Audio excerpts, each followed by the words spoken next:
Hello, this is Eye on Africa with me, Yaneli. Coming up on tonight's show. South Africa and its neighbours are increasingly isolated from the rest of the world. The United States joins a growing list of countries banning travellers hailing from southern African nations due to fears of a new Covid-19 variant. We bring you a report on the Christian minority in Sudan. Political instability in the country brings both hope and fear to the long-persecuted community. And camels continue to play a crucial role in Somalia, providing milk, meat and mussels to nomadic populations across the Horn of Africa. The list of countries banning travellers from southern African states is growing. The UK, France, Israel and now the US are all alarmed about a new Covid-19 variant first discovered in South Africa. Scientists are racing to find out just how dangerous the new strain could be. Meanwhile, South Africa's health minister has said that travel curbs are draconian and unjustified. Shirley Sipon has a story. This British Airways plane is not flying anywhere, and these passengers will have to find alternatives to getting back home. Several countries, including European ones, have put southern African countries on their red list, canceling flights to the whole region. Some passengers were skeptical. I think COVID is a very serious thing, but on the other hand, we're always going to have new variants. So I don't know how we're going to keep locking down every time we find a new variant. With almost no certainty about the new Omicron variant, many want to remain cautious. The variant is said to have multiple mutations, and some scientists say this could mean it's more contagious. But in South Africa, authorities say it's far too early to estimate the impact of the variant. The reaction of some of countries in terms of imposing travel bans and such measures are completely against the norms and standards as guided by the World Health Organization. South Africans are concerned about a new spike in the number of infections, and travel bans are likely to hit their economy further. Last year, the lockdown worsened unemployment, poverty, and an alarming number of people now say they suffer from hunger. From Cape Town, our correspondent Nadine Thuron has more on the reactions coming from South Africa. The reaction has actually been very emotional at this point. In the first place, there are many South Africans who have been waiting for 2 years to be reunited with their families. Many grandparents have not even met their grandchildren, and they've been planning this holiday for 2 years. Since last year, no one could spend Christmas together as we were in the second wave.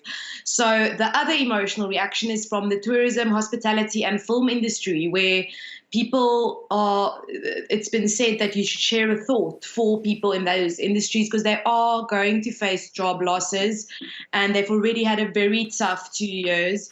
South Africa is heavily dependent on income from tourism, and there's been calls for extra mental health support services for people in those industries. And South Africans are very worried about the spike in unemployment, much more than a potential spike in the variant.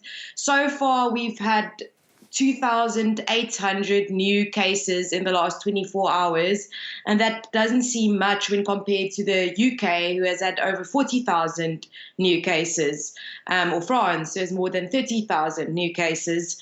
And the biggest worry at the moment is the economy and the impact this will have on the livelihood and putting bread on the table for South Africans.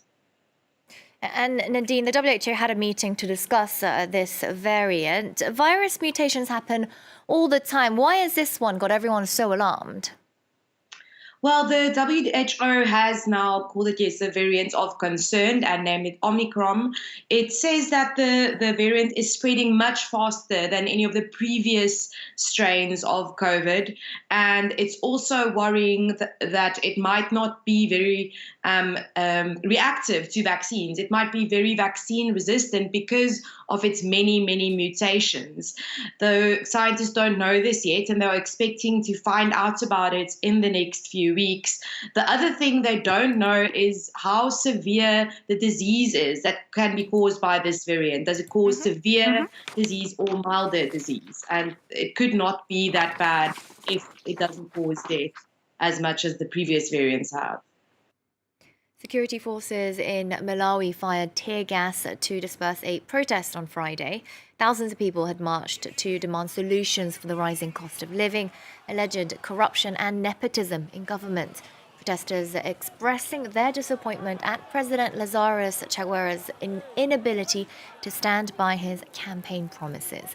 The 66-year-old won an election rerun last year, becoming the leader of one of the poorest countries in the region. Ethiopia's state television has released images reportedly showing Prime Minister Abiy Ahmed on the battlefront. This as Tigrayan forces continue their advance towards the capital. Thursday evening, the federal government officially banned the sharing of non-official information from the front line, adding to the communications blackout already in place in Tigray region. Let's turn our attention next to the Christian minority in Sudan. Since the fall of dictator Omar al-Bashir in 2019, the community has been enjoying some newfound freedoms. But now with the military putting the ideas of civilian rule in jeopardy, many are worried that discriminatory practices could return. France 24's Karim Yayawi and Abdallah Malkawi spoke to members of the Christian community in Khartoum. The Isba district on the outskirts of Khartoum is one of the poorest parts of the Sudanese capital, but it is also home to an important Christian community. Like many others in Sudan, the unrest in the country is a great concern. It's terrible for us to see that Sudanese blood is shed so easily, people dying just because they ask for peace and a better life. It's a shame that we're afraid of losing what's been gained in recent times, the feeling of peace and freedom that we had started to feel. Today, we're afraid of the uncertain and gloomy future Sudan is heading towards.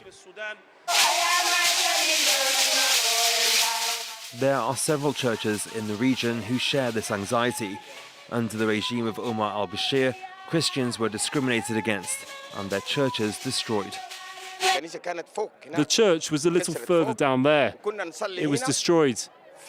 We prayed here under the sun for months.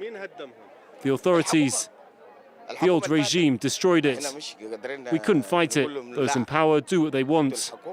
We're afraid that the military will re-establish the old regime. During the 2019 revolution, life for Christians improved slightly. Although they didn't achieve equality, this woman is continuing the fight to preserve what little gains have been won. I'm mobilizing like all the Sudanese people.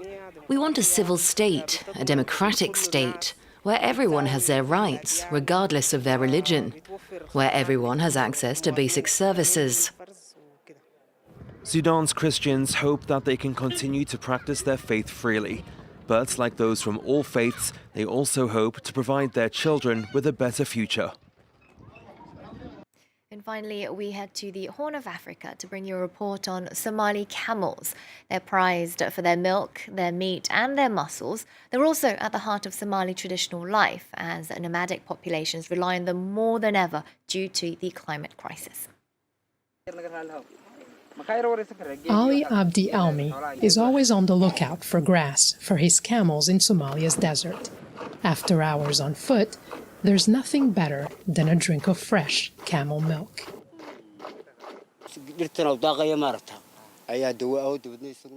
I drink camel milk because it's nourishing. The milk is good for us because camels graze from trees with medicinal properties that help fight diseases. I have 5 children and we all depend on camel milk to survive. Camels mean life for Almi. They are his transport, and their meat and milk are food and income. The animals are immensely important here. In Somalia, camels mean status. This cattle market manager explains.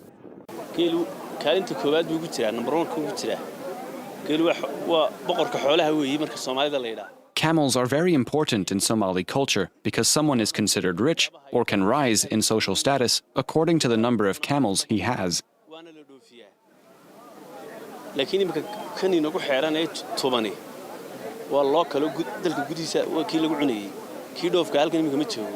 There are 7 million camels, almost one for every 2 Somalis.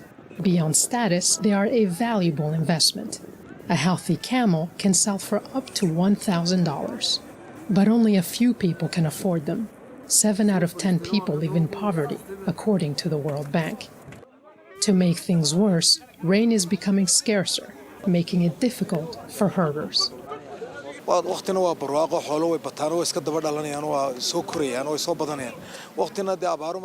As a breeder, I have to face many difficulties. I am facing drought and famine, which has consequences. My fellow rangers and I have lost a lot of camels and cattle.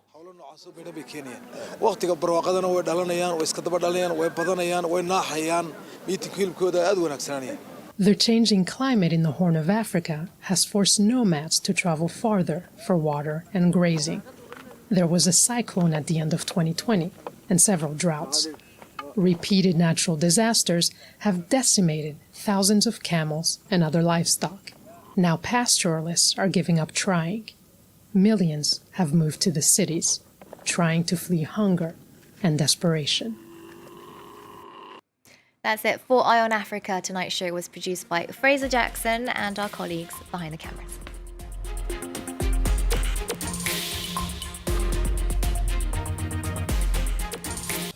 In 2014, Montenegro joined forces with China for a colossal project, the construction of the country's first highway. Pemex is a company which began to show basically during the night, and now all of a sudden we have Pemex winning all those state tenders. Colossal debt, environmental pollution, and opaque communication. They have no right to make any interview from media and newspapers. We do not have permission from the government of Montenegro. Will the country ever see the end of the tunnel? Watch Reporters, Scandal in Montenegro on France 24 and France24.com.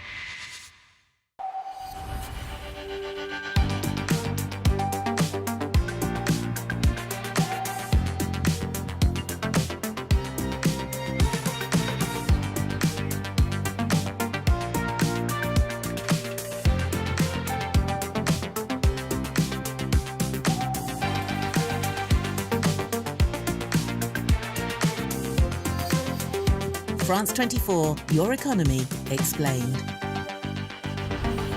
Liberté, égalité, actualité.